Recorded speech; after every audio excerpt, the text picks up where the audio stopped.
श्री गुरुभ्यो नमः। समर्थ सद्गुरु श्री ब्रह्मचैतन्य महाराज की जय। समर्थ सद्गुरु श्री ब्रह्मानंद महाराज की जय। समर्ಥ ಸದ್ಗುರು ಶ್ರೀ ದತ್ತಾವಧೂತ ಮಹಾರಾಜ್ ಕಿ ಜೈ. ಇವತ್ತಿನ ವಿಡಿಯೋ ಒಳಗೆ ಶ್ಲೋಕ 142, 143, 144 ನೋಡೋಣಂತ. ಈಗ ಶ್ಲೋಕ 142. ಈಗಿಂದ ಹೊಸ ಕ್ಯಾಟಗರಿ ಸ್ಟಾರ್ಟ್ ಆಗ್ತದ. ವಿವೇಕದಿಂದ ಯಾವಾಗಲೂ ಸ್ವಸ್ವರೂಪದಲ್ಲಿ ಲೀನವಾಗಬೇಕು. ಇಷ್ಟೋ ತನಕ ಏನು ಹೇಳಿದರು, ನನ್ನೊಳಗೆ ಏನು ನಿಧಿ ಅದ ಅನ್ನೋದು ನನಗೆ ಗೊತ್ತಾಗೋದಿಲ್ಲ. ಹೀಗಾಗಿ ನಾನು ಆತ್ಮವಸ್ತು ಅನ್ನೋದನ್ನು ಅರಿಲಿಕ್ಕೆ ಸಾಧ್ಯ ಆಗೋದಿಲ್ಲ. ಹೀಗಾಗಿ ಮತ್ತು ಸಂಸಾರ ಚಕ್ರದಾಗ ತಿರುಗ್ತಿರ್ತೀನಿ. ಅದಕ್ಕೆ ಈಗ ನೆಕ್ಸ್ಟ್ ಕ್ಯಾಟಗರಿ ಒಳಗೆ ಗುರುಗಳು ಸ್ಟೆಪ್ಸ್ ಹೇಳಲಿಕ್ಕತ್ತಾರ. ಏನು ಮಾಡಬೇಕು, ಯಾವಾಗಲೂ ಸ್ವಸ್ವರೂಪದೊಳಗೆ ಇರಬೇಕು. That is the first step. ನಮ್ಮ ಸ್ವಸ್ವರೂಪನ ನಾವು ಫೋರ್ಸೆಬಲಿ ನೆನಪು ಮಾಡಿಕೊಂಡು, ನಾ ಈ ಬಾಡಿ ಅಲ್ಲ, ನನ್ನ ಸ್ವಸ್ವರೂಪ, ನಾನು I am the pure soul ಅನ್ನೋದನ್ನು ನೆನಪು ಮಾಡ್ಕೋತಿರ್ಬೇಕು ಅನ್ನೋದನ್ನು ಫಸ್ಟ್ ಹೇಳ್ತಾರ. ಶ್ಲೋಕ 142. ಕಳೇನಾ ಕಳೇನಾ ಕಳೇನಾ ಢಳೇನಾ ಢಳೇನಾ ಢಳೇ ಸಂಶಯೋ ಹಿ ಢಳೇನಾ ಗಳೇನಾ ಗಳೇನಾ ಅಹಂತಾ ಗಳೇನಾ ಬಳೆ ಆಕಳೇನಾ ಮಿಳೇನಾ ಮಿಳೇನಾ. ಭಾವಾರ್ಥ: ಮನುಷ್ಯನು ಎಷ್ಟೇ ದೃಢಪಡಿಸಿದರೂ ಅವನ ಮನಸ್ಸಿನಲ್ಲಿಯ ಸಂಶಯಗಳೇನೂ ಹೋಗುವುದೇ ಇಲ್ಲ. ಆದ್ದರಿಂದ ಏನೇ ಮಾಡಿದರೂ ಅವನಿಗೆ ಪರಮಾತ್ಮ ವಸ್ತು ತಿಳಿಯುವುದಿಲ್ಲ. ಬಹಳಷ್ಟು ಪ್ರಯತ್ನ ಮಾಡಿಯೂ ಮನುಷ್ಯನ ಅಹಂಕಾರ ಲೋಪವಾಗುವುದಿಲ್ಲ. ಆದ್ದರಿಂದ ಆತ್ಮವಸ್ತುವನ್ನು ಆಗ್ರಹದಿಂದ ಸಂಪಾದಿಸಲು ಶಕ್ಯವಾಗುವುದಿಲ್ಲ. ಈಗ ಇಲ್ಲೇ ಗುರುಗಳೇನು ಹೇಳ್ತಾರೆ, ಕಳೇನಾ ಕಳೇನಾ ಕಳೇನಾ 3 ಸರ್ತಿ ಹೇಳಲಿಕ್ಕೆ, ಅದು ತೀವ್ರ ಸ್ವರೂಪ ಕೊಡಲಿಕ್ಕೆ ಹಂಗೆ ಹೇಳಲಿಕ್ಕತ್ತಾರ. ಇಲ್ಲೇನು ಹೇಳ್ತಾರೆ, ಎಷ್ಟು ಉಪದೇಶ ಕೇಳ್ತೀನಿ, ಜ್ಞಾನ ಕೇಳ್ತೀನಿ, ನನ್ನ ಮನಸ್ಸಿಗೆ ಅರ್ಥ ಆಗುವುದಿಲ್ಲ. ಯಾಕಂದ್ರೆ ನಾ ರಿಸೀವಿಂಗ್ ಮೋಡ್ ಒಳಗೆ ಅದನ್ನು ನಿಜವಾಗಿ ಮನಸ್ಸಿನಿಂದ ತಿಳ್ಕೋಬೇಕು ಅನ್ನೋ ಇದರಲ್ಲೇ ಕೇಳ್ತಿರೋದಿಲ್ಲ. ಒಂದು ಇಲ್ಲ ದೇವ್ರದ್ದೇನೋ ಕೇಳಬೇಕು ಅಂತ ಮೊದಲಿಂದ ಮಾಡ್ಕೊಂಡದ್ದು ಕಂಡೀಷ್ನಿಂಗು, ಅದರ ಪ್ರಕಾರ ಇಲ್ಲಪ್ಪ ದೇವ್ರದ್ದು ಕೇಳಬೇಕು, ಪುಣ್ಯಾವರ್ತಿ ಇಷ್ಟ, ಅದನ್ನು ತಿಳ್ಕೊಂಡು ಅದರ ಅರ್ಥ ತಿಳ್ಕೊಂಡು ಅರ್ಥ ಒಳಗಿಳಿಬೇಕು ಅನ್ನೋ ವಿಚಾರದಲ್ಲೇ ನಾವು ಕೇಳತ್ತಿರೋದಿಲ್ಲ. ರಿಸೀವಿಂಗ್ ಮೋಡ್ನಾಗ ಇರೋದಿಲ್ಲ. ಕೇಳಿದೇವತ್ತು ಅರ್ಥ ತಾಸು ಭಾಳ ಪುಣ್ಯ ಬಂದುಬಿಡ್ತು ನಮಗೆ ಅಂದ್ಕೊಂಡ್ಬಿಟ್ಟಿರ್ತೀವಿ. ಹೌದಾ? ಅದಕ್ಕೆ ಅದು ಉಪದೇಶ ಜ್ಞಾನ ಎಷ್ಟು ಕೇಳಿದ್ರು ಅದು ನನ್ನ ಮನಸ್ಸಿಗೆ ಅರ್ಥ ಆಗೋದಿಲ್ಲ. ಆಮೇಲೆ ಬರೀ ಮೇಲ್ಮೇಲಿನ ಸೂಪರ್ಫಿಷಿಯಲ್ ಲೇಯರ್ನಿಂದ ಕೇಳಿದ್ರೆ ನಮ್ಮ ದೋಷ ಹೆಂಗೆ ಹೋಗಬೇಕು, ನಮ್ಮ ದೋಷ, ನಮ್ಮ ಇಂಪ್ಯೂರಿಟೀಸ್ ನಮಗೆ ಗೊತ್ತಾಗೋದಿಲ್ಲ.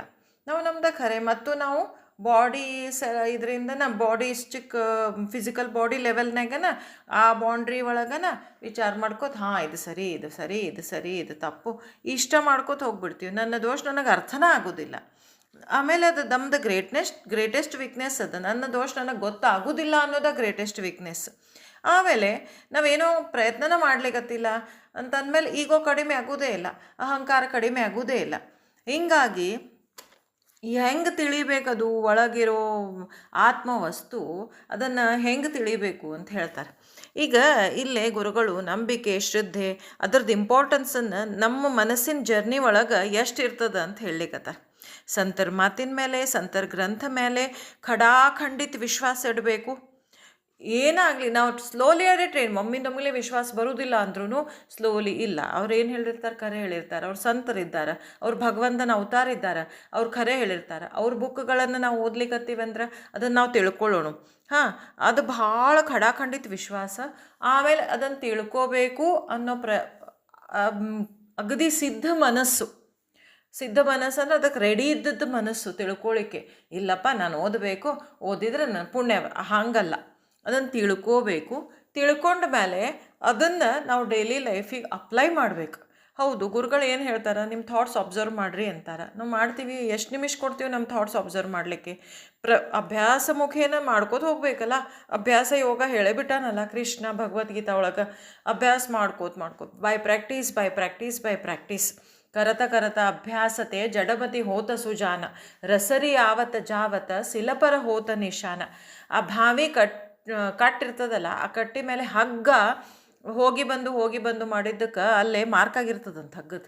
ಅಂಥ ಕಲ್ಲಿನ ಮೇಲೆ ಮಾರ್ಕ್ ಆಗ್ತದಂದ್ರೆ ನಮ್ಮ ಬ್ರೇನ್ ಅಂತೂ ಕಲ್ಲಿನಕ್ಕಿಂತ ಕೆಳಮಟ್ಟದಾಗ್ಬಿಟ್ಟದ. ಎಷ್ಟು ತಿಳುವಳಿಕೆ ಹೇಳಿದ್ರು, ಎಷ್ಟು ಇದು ಮಾಡಿದ್ರು ಮತ್ತು ಅಲ್ಲೇ ಇರ್ತದೆ. ಅದಕ್ಕೇನೂ ಹೋಗೋದೇ ಇಲ್ಲ.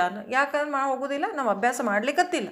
ಅಭ್ಯಾಸ ರಿಪೀಟೆಡ್ ಪ್ರಾಕ್ಟೀಸ್ ಮಾಡಿ ಮಾಡಿ ಅವ್ರು ಹೇಳೋದನ್ನು ತಿಳ್ಕೋಬೇಕು, ಅದನ್ನು ಒಳಗೆ ಇಳಿಸ್ಕೋಬೇಕು, ಮೊದಲು ಅರ್ಥ ಮಾಡ್ಕೊಳ್ಳಿಲ್ಲ ಇನ್ನೊಂದು ಸಲ ಓದಬೇಕು, ಇನ್ನೊಂದು ಸಲ ಓದಿ ಅದನ್ನು ಅರ್ಥ ಮಾಡ್ಕೊಳ್ಳಿಕ್ಕೆ ಟ್ರೈ ಮಾಡಬೇಕು. ನಮಗೆ ಅದಕ್ಕೆ ರಿಲೇಟೆಡ್ ಈಗ ಮನಾಚ ಶ್ಲೋಕ ಓದ್ಲಿಕ್ಕತ್ತೀವಿ, ಅದಕ್ಕೆ ರಿಲೇಟೆಡ್ ದಾಸಬೋಧ ಸಿಗ್ತದೆ. ದಾಸಬೋಧದಾಗಿದ್ದಾರೆ ಏನರೇ ಅರ್ಥದೇನು, ಮಹಾರಾಜರ ನಿತ್ಯ ಪ್ರವಚನದಾಗಿದ್ರದ್ದು ಏನಾರೇ ಅರ್ಥದೇನು ಒಂದು ಸ್ವಲ್ಪ, ಅಥವಾ ನಮ್ಗೆ ಯೂಟ್ಯೂಬ್ನಾಗ ಬೇಕಾದಷ್ಟು ಸಿಗ್ತಾವೆ. ಈಗ ಎಲ್ಲೋ ಒಂದು ಕೇಳ್ಕೊಂಡು ಯಾವುದಕ್ಕೂ ಲಿಂಕ್ ಮಾಡಿಕೊಂಡು ಅದು ಬೇಕು. ಅದು ಯಾಕಂದ್ರೆ if we are at the receiving mode, ನಾವು ಕಲಿಬೇಕು ಅನ್ನೋ ದೊಡ್ಡ ಸಂಕಲ್ಪ ಇತ್ತು. ಸಂತರ ಮಾತಿನ ಮೇಲೆ ಪೂರ್ತಿ ವಿಶ್ವಾಸ ಇತ್ತು. ಅದು ಇಳಿಲಿಕ್ಕತ್ತದ ಮನಸ್ಸಿನಾಗ, ಇಳಿಲಿಕ್ಕತ್ತು ಅಂತಂದ್ರೆ ಅದನ್ನು ಅಪ್ಲೈ ಮಾಡೋದು ತಾನಾಗ ಗೊತ್ತಾಗ್ತದೆ. ಆಮೇಲೆ ಇನ್ನು ಮುಂದಿಂದ ಏನಿರ್ತದಲ್ಲ ಅವರಿಗೆ ಸದ್ಗುರುಗಳಿಗೆ ಶರಣ ಹೋಗ್ಬೇಕು. ಒಮ್ಮೊಮ್ಮೆ ಏನಾಗ್ತದೆ, ಭಾಳ ಜಾಣರೊಳಗೂ ಭಾಳ ಪ್ರಾಬ್ಲಮ್ ಆಗ್ತದೆ. ಏನಂದ್ರೆ ಖಂಡಿತ ವಿಶ್ವಾಸ ಇಡೋದು ಕಡಿಮೆ ಆಗ್ತದೆ. ನನ್ನ ಜ್ಞಾನ ಮಾರ್ಗದಿಂದ ಹೊಂದ್ಕೊಳ್ಳಿ, ನನ್ನ ಮೇಲೆ ನಮಗೆ ವಿಶ್ವಾಸ ಭಾಳ ಸಾಧು ಸಂತಕ್ಕಿಂತ ಇನ್ನೊಮ್ಮೆ ಏನಾಗ್ತದೆ, ಜ್ಞಾನ ಮಾರ್ಗದಿಂದ ಹೊಂದ್ಕೊಳ್ಳಿ ಸ್ವಲ್ಪ ನಮ್ಮ ವಿಶ್ವಾಸ ಭಾಳ ಮೇಲೆ ಕೆಳಗೆ ಆಗೋದ್ರಿಂದ ಗಿಡ ಸ್ವಲ್ಪ ಬೆಳೆದಿರ್ತದೆ ಭಕ್ತಿ ಮಾರ್ಗದಾಗ, ಅದನ್ನು ಕಿತ್ತಿ ಅದನ್ನ ಇನ್ನೊಂದು ಕಡೆ ಹಚ್ತೀವಿ, ಅದು ಎಷ್ಟು ಬೆಳೆದದಂತ ನೋಡ್ತೀವಿ, ಮತ್ತು ಅದು ಹೆಂಗೆ ಬೆಳಿಬೇಕು. ಹಂಗೆ ಒಂದು ತತ್ವ ನಮ್ಮ ಮೈಂಡಿಗೆ ಒಪ್ಪಿಗೆ ಆಗಿರ್ತದೆ.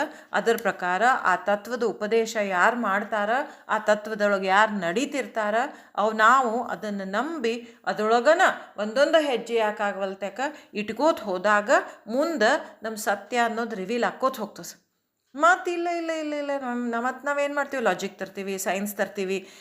ಇದು ಬೇಡ, ನಾವು ಜಿಡ್ಡು ಕೃಷ್ಣಮೂರ್ತಿ ಅವ್ರದ್ದು ಫಾಲೋ ಮಾಡೋಣ, ಜ್ಞಾನ ಮಾರ್ಗಕ್ಕೆ ಹೋಗ್ಬಿಡೋಣ, ಮೆಡಿಟೇಷನ್ ಮಾಡಿ ನೋಡೋಣ. ಮತ್ತು ಅಲ್ಲಿ ಯಾವಾಗ ನಾವು ಒಬ್ಬರು ಸದ್ಗುರುಗಳು ಅಂತ ನಂಬಿ ಅವ್ರ ಚರಣಕ್ಕೆ ಬಿದ್ದಿರ್ತೇವೋ ಆವಾಗ ನಮ್ಮನಿಗೂ ನಾಶ ಆಗ್ಲಿಕ್ಕೆ ಸಾಧ್ಯ ಅಂತ ಹೇಳ್ತಾರೆ ಇಲ್ಲಿ ಗುರುಗಳು. ಈಗ ನೋಡೋಣ ಶ್ಲೋಕ 143. ಅವಿದ್ಯಾಗುಣೇ ಮಾನವಾವು ಮಜೇನ ಭ್ರಮೇತ್ಸು ಕಲೇಹಿ ತತೆಯಾ ಕಳೇನ ಪರೀಕ್ಷೆ ವಿಣೇ ಬಾಂಧಲೆ ದೃಢನಾಣೆ ಪರಿಸತ್ಯಮಿಥ್ಯಾ ಅಸೇ ಕೋಣ ಜಾಣೆ. ಭಾವಾರ್ಥ: ಅವಿದ್ಯೆಯ ಪ್ರಭಾವದಿಂದ ಮನುಷ್ಯನಿಗೆ ಸತ್ಯ ಏನೆಂಬುದು ಗಮನಕ್ಕೆ ಬರುವುದಿಲ್ಲ. ಅವನ ಬುದ್ಧಿಗೆ ಭ್ರಮೆಯಾಗಿರುತ್ತದೆ. ಆದ್ದರಿಂದ ಅವನು ಮಾರ್ಗ ತಪ್ಪುತ್ತಾನೆ. ಪರಿಣಾಮದಿಂದಾಗಿ ಅವನಿಗೆ ಆತ್ಮಹಿತವು ಸಾಧಿಸುವುದಿಲ್ಲ. ಒಬ್ಬ ಮನುಷ್ಯನು ಸತ್ಯಾಸತ್ಯಗಳನ್ನರಿಯದೆ ನಾಣ್ಯವನ್ನು ಟೊಂಕಕ್ಕೆ ಕಟ್ಟಿಕೊಂಡರೆ ಅದು ಸತ್ಯ ಅಥವಾ ಅಸತ್ಯವೆಂಬುದನ್ನು ಹೇಗೆ ಹೇಳಲಿಕ್ಕಾಗುತ್ತದೆ? ಈಗ ಗುರುಗಳು ನಮ್ಮ ಮನಸ್ಸಿನ ಅಜ್ಞಾನವನ್ನು ಹೇಳ್ಕೊತ ಹೋಗ್ತಾರೆ.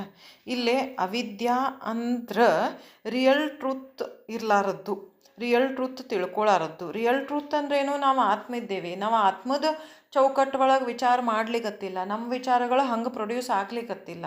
ನಾವು ನಾವು ಈ ದೇಹ ಅಂತ ತಿಳ್ಕೊಂಡು ಆ ದೇಹ ಭಾವದಿಂದನ ನಮ್ಮ ವಿಚಾರಗಳನ್ನು ಇಮ್ಯಾಜಿನೇಷನ್ಸನ್ನು ಮಾಡ್ಕೋತ ಹೊಂಟೀವಿ. ಅದಕ್ಕೆ ಅವಿದ್ಯಾ ಅಂತ ಹೇಳ್ತಾರೆ ಗುರುಗಳು. ವಿದ್ಯಾ ನಾವು ಆತ್ಮ ಅಂತ ತಿಳ್ಕೊಂಡು ಅದನ್ನು ಶೋಧಿಸಿ ತೆಗೆಯೋದು. ಅವಿದ್ಯಾ ಏನದಲ್ಲ ಅದು ನಾವು ಈ ದೇಹ ಭಾವ, ದೇಹದ ಸುಖ ಇದನ್ನು ಹುಡುಕೋತ ಹೋಗೋದಕ್ಕೆ ಅವಿದ್ಯಾ ಅಂತಾರೆ. ಇಲ್ಲೇ ಗುರುಗಳು ಅಂತಾರೆ, ಒಬ್ಬ ಮನುಷ್ಯ ಒಂದು ಕಾಯಿನ್ ತೊಗೊಂಡಿದ್ನಂತ, ಅವಾಗೊಂದು ಕಾಯಿನ್ ಸಿಕ್ಕಿತ್ತು. ಅದು ಬಂಗಾರದ್ದು ಅಂದ್ಕೊಂಡು ಭಾಳ ಖುಷಿಪಟ್ಟು ಅದನ್ನೆಲ್ಲ ಬಾಕ್ಸ್ನಾಗ ತೆಗೆದಿಟ್ಟು ಮುಚ್ಚಿಟ್ಟು ಕಿಲಿ ಹಾಕಿ ಎಲ್ಲ ಮಾಡ್ತಿದ್ನಂತ. ಆದ್ರೆ ಒಂದು ದಿವ್ಸ ಗೊತ್ತಾತಂತ ಅದು ಬಂಗಾರದ್ದಲ್ಲ, ಅದು ಕಬ್ಬಿಣದ್ದಾತಂತ. ಅದಕ್ಕೇನು ವ್ಯಾಲ್ಯೂನೇ ಇಲ್ಲ, ಅದು ಕಬ್ಬಿಣದ್ದದ ಅಂತ ಹೇಳಿ ಒಂದು ದಿವ್ಸ ಗೊತ್ತಾತಂತ. ಆವಾಗ ಅನ್ನಿಸ್ತಂತ ಅವಾಗ, ಈ ಸುಸುಳನ ಇದಕ್ಕೆ ಇಷ್ಟು ದಿವ್ಸ ವ್ಯಾಲ್ಯೂ ಕೊಟ್ಟು ಇದನ್ನು ಕೀಲಾಗಿಟ್ಟು ಇದ್ರದ್ದು ಚಿಂತೆ ಮಾಡಿ ಯಾರು ತೊಗೊಂಡು ಹೋಗ್ತಾರೋ ಅಂದ್ಕೊಂಡು ಎಲ್ಲ ಮಾಡಿದ್ನೆಲ್ಲ ಅಂತ.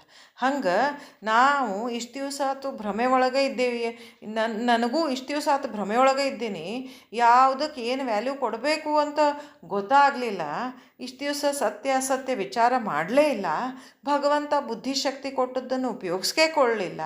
ಭ್ರಮಾದಾಗ ಹುಟ್ಟಿ ಭ್ರಮಾದಾಗ ಬದುಕಿ ಭ್ರಮಾದಾಗ ಸತ್ತು ಹೋಗ್ತೀವಿ ಅಂತ ಗುರುಗಳು ಭಾಳ ಬೇಜಾರಿಂದ ಹೇಳ್ತಾರೆ. ಇಲ್ಲಿ ನಾವೇನು ಮಾಡಿಬಿಟ್ವಿ, ಇಷ್ಟು ದಿವಸ ಆದರೂ ಬರೀ ದೇಹಕ್ಕೆ ವ್ಯಾಲ್ಯೂ ಕೊಟ್ಕೋತ ಅದ್ರದ್ದು ವಾಸನೆಗಳು ಇಟ್ಕೋತೇವೆ, ಅದ್ರದ್ದು ವಿಚಾರ ಮಾಡ್ತೇವೆ, ಮತ್ತು ಅದ್ರಾಗ ಹುಟ್ಟಿ ಬರೋದು.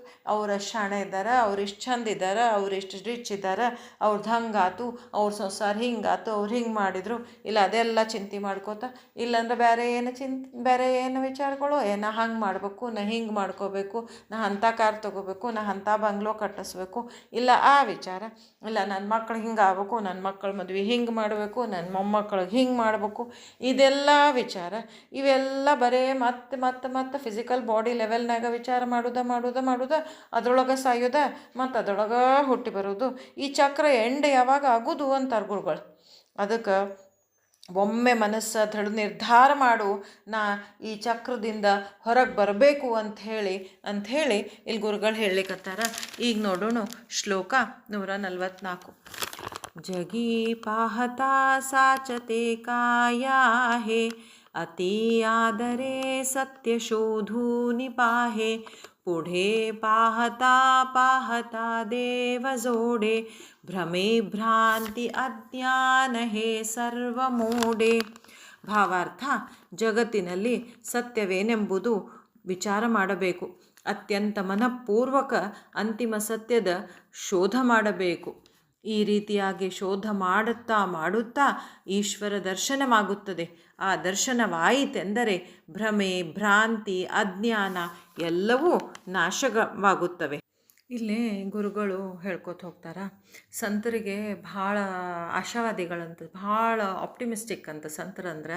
ನಾನು ಲಕ್ಷ ಮಂದಿ ಕೇಳಿದಾಗ ಅದರೊಳಗೆ ಒಬ್ಬನರೇ ಚೇಂಜ್ ಆದ್ರೆ ಸಾಕಪ್ಪ, ಒಬ್ಬನರೇ ತನ್ನ ಮನಸ್ಸನ್ನು ಆಳಕ್ಕೆ ಶೋಧಿಸಿ ಇಳಿದು ಅಲ್ಲಿರೋ ಆತ್ಮವಸ್ತುವನ್ನು ಕಾಣ್ಲಿಕ್ಕೆ ಸಾಧ್ಯ ಆದ್ರೆ ಎಷ್ಟೋ ಸಮಾಧಾನ ಅಂತ ಹೇಳಿ ಎಷ್ಟು ಮಂದಿ ದೃಶ್ಯ ಪ್ರಪಂಚದ ವಸ್ತುನಾಗ ಇರ್ತಾರೆ, ದೃಶ್ಯದಾಗ ಸಿಕ್ಕಾಕೊಂಡ್ಬಿಟ್ಟಿರ್ತಾರೆ. ಅಂದ್ರೂ ಮತ್ತೆ ಹೇಳ್ಕೊತ ಹೋಗ್ತಾರೆ. ಜಗಿ ಪಾಹತ ಸಚ್ಯತೆ ಕಾಯಾ ಹೇ. ಸತ್ಯ ಏನದಪ್ಪ ನೋಡು ಜಗತ್ನಾಗ ಅಂದ್ರೆ ಹೆಂಗೆ ಹೇಳಲಿಕತ್ತಾರೆ ಇಲ್ಲಿ. ಜಗತ್ತನ್ನು ನೋಡಪ್ಪ, ಮನಸ್ಸು ನೋಡಿ ಏನು ಖರೆ ಅದ, ಎಲ್ಲ ಶಾಶ್ವತನ ಅದ. ಕಣ್ಣಿಗೆ ಕಾಣೋದೆಲ್ಲ ಒಂದು ದಿವಸ ನಾಶ ಆಗೋದು. ಈಗ ಒಂದು ಡ್ರೀಮರ್ ಅಂಥೇಳಿ ಯಾವಾಗೋ ನಾವು ಸಣ್ಣವರಿದ್ದಾಗ ಒಂದು ಟೆಕ್ಸ್ಟ್ ಒಳಗೆ ಒಂದು ಕತೆ ಬರ್ತಿದ್ದಿ, ಡ್ರೀಮರ್ ಅಂಥೇಳಿ. ಅವ ಡ್ರೀಮರ್ ಇರ್ತಾನಂತ, ಅವ್ನು ಸಮುದ್ರ ದಂಡಿ ಮೇಲೆ ಕೂತ್ಕೊಂಡಿರ್ತಾನೆ. ಅವಾಗ ಒಂದು ದೊಡ್ಡ ಟರ್ಟಲ್ ಬಂದು ಅವ್ನ ಬೆನ್ನ ಮೇಲೆ ಕೂಡಿಸ್ಕೊಂಡು ಸಮುದ್ರದ ಒಳಗೆ ಹೋತಂತ. ಒಳಗೆ ಹೋದ್ಕೂಳೆ ಅಲ್ಲೊಬ್ಬಾಕ ರಾಜ್ಕುಮಾರಿ ಇದ್ಲಂತ. ಆಕಿನ ಮದುವೆಯಾಗ ಅಲ್ಲೇ ಇದ್ಬಿಟ್ನಂತವ. ಒಂದು 2-3 ವರ್ಷ ಆತಂತ. ಆಮೇಲೆ ಅವಾಗ ತನ್ನ ಊರು, ತನ್ನ ಮನೆ, ತನ್ನ ಜನ ಎಲ್ಲರೂ ನೋಡ್ಬೇಕು ಅನ್ನಿಸ್ತಂತ. ಆ ಟರ್ಟಲಿಗೆ ಹೇಳಿದ್ನಂತ, ನಂಗೆ ವಾಪಸ್ ಬಿಡು ಅಂತ ಹೇಳಿ. ಆ ಟರ್ಟಲ್, ಬೇಡ ನೋಡು, ನೀವು ಹೋದ್ರೆ ಪ್ರಾಬ್ಲಮ್ ಆಗ್ತದೆ. ಇಲ್ಲ ನಾನೆಲ್ಲ ನನ್ನ ಮನೆ ನೋಡ್ಬೇಕು. ಅದು ಸಮುದ್ರದಿಂದ ಟರ್ಟಲ್ ಏನೋ ಹೊರಗೆ ತಂದು ಬಿಡ್ತಂತ. ಆವಾಗ ನೋಡಿದ್ರೆ ಅವ್ನು ಊರು ಗುರ್ತು ಹತ್ತಲಿಲ್ಲ, ನಾವು ಎಲ್ಲ ಚೇಂಜ್ ಆಗ್ಬಿಟ್ಟಿತ್ತಂತ.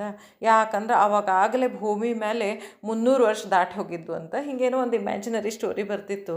ಅದನ್ನು ನಾವು ಇಮ್ಯಾಜಿನ್ ಮಾಡೋಣ. ಇವತ್ತಿನಿಂದ 100 ವರ್ಷ ಆದಮೇಲೆ ಈ ಭೂಮಿ ಮೇಲೆ ಏನಿರ್ತದೆ, ನಾವು ನಮ್ಮದು ಅಂದ್ಕೊಂಡದ್ದು ಎಲ್ಲ ಏನಿರ್ತದೆ ಅದನ್ನ ವಿಚಾರ ಮಾಡಿ. ಎಲ್ಲ ಬೇರೆ ಆಗೇ ಹೋಗ್ಬಿಟ್ಟಿರ್ತದಲ್ಲ.